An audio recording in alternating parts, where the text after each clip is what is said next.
A pergunta que eu faço é, quem está ouvindo, assistindo o Desobediência Produtiva agora e se enquadra, percebe que tem algumas características que fogem muito do padrão ou da média das pessoas com as quais ela convive, o que fazer? Em colocar para fora, tentar reprimir essas características ou potencializá-la? Como é que você enxerga esse cenário? Essa é uma pergunta muito difícil de responder porque muitas, e acredito que a maioria das pessoas, está refém do ambiente onde vive. Então muitas vezes vive com familiar, não pode mudar por não ter condição financeira. Muitas vezes está num trabalho que não gosta, não pode mudar porque depende do salário.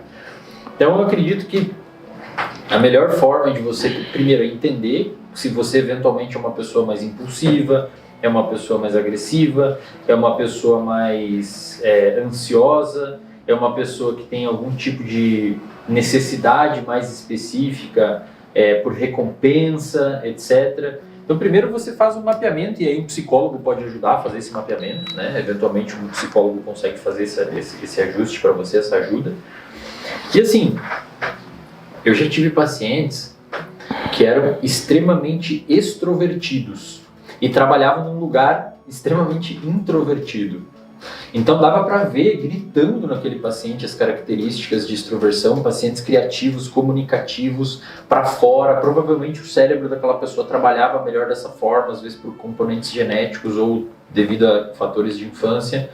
E a pessoa trabalhava num lugar onde ela falava com pouca gente, via pouca gente e tinha muito pouco estímulo passando. Diferente desse lugar que a gente está, que é muito rico em estímulo, era um escritório padrão, sem cor e sem nada.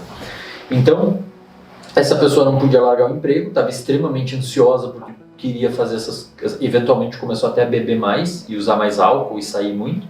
E a gente fez dentro da terapia, a gente meio que chegou junto numa conclusão que talvez fosse interessante ela fazer teatro.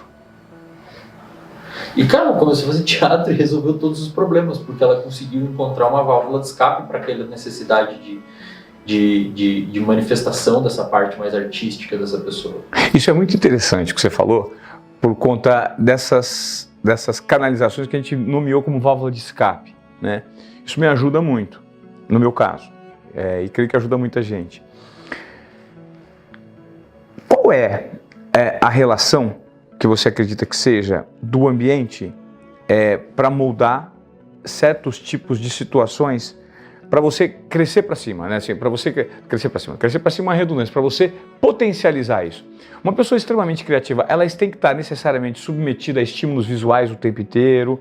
De que forma você acredita que a natureza, né? A natureza, estar presente no meio da natureza, isso estimula alguns perfis e de repente gera algum prejuízo para outros? Existe isso? Com certeza.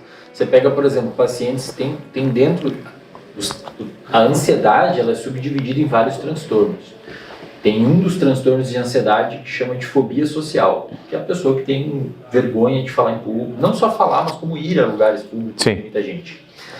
Você e eu, e todas as pessoas que estão assistindo, e o seu gato aí na sua casa, o seu cachorro, o seu papagaio, tem uma regiãozinha no cérebro chamada de amígdala. Não são as amígdalas daqui, que são tonsilas palatinas, a amígdala só do cérebro. Essa região do nosso cérebro, ela é envolvida com detectar perigo e responder ao perigo, ok?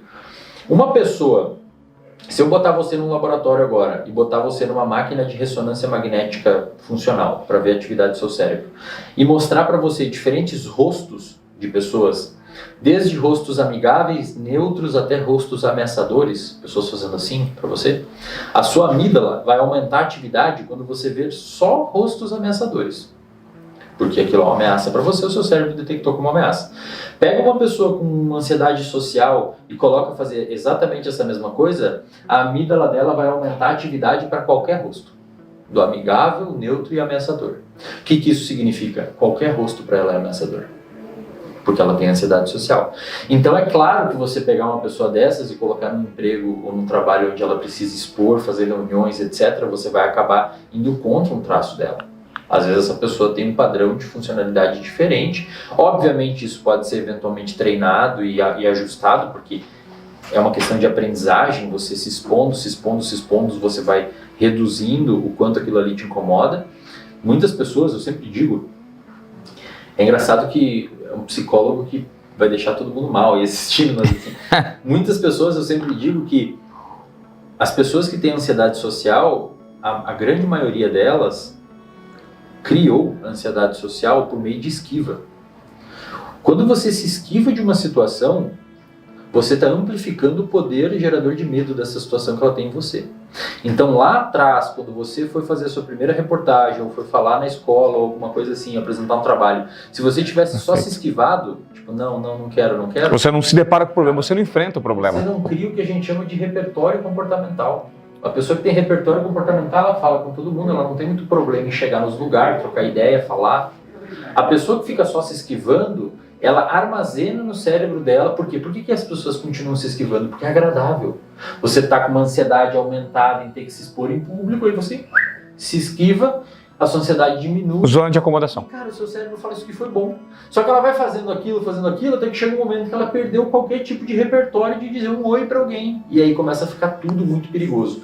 Então, claro que dependendo da forma que a pessoa interpreta a realidade, determinados ambientes vão ser potencializadores de uma determinada ansiedade, ou tristeza, ou angústia, e outros ambientes vão favorecer isso. Só que aí que tá. Na neurociência nunca existe o bom e o ruim, existe o depende. Você vai pegar essa pessoa que tem um pouco de ansiedade social e vai ficar passando a mão sempre e escondendo ela, cara, ela vai virar um adulto incapaz de... vai potencializar. Existe uma coisa chamada neuroplasticidade, que é uma mudança estrutural do seu cérebro frente às experiências. O cérebro é basicamente uma esponja, é quase como se fosse uma impressão digital do nosso comportamento. Se você ficar só se esquivando, você vai ficar muito bom em se esquivar. Você vai ficar excelente em se esquivar. É por isso, Ivan, que você pega uma pessoa com 40, 50 anos que tem depressão ou ansiedade, é muito mais difícil você mexer e entrar em remissão aquele paciente, porque o cérebro ficou muito bom em ser depressivo e ser ansioso, porque passou a vida inteira sendo assim. Então aquilo quase que concretou.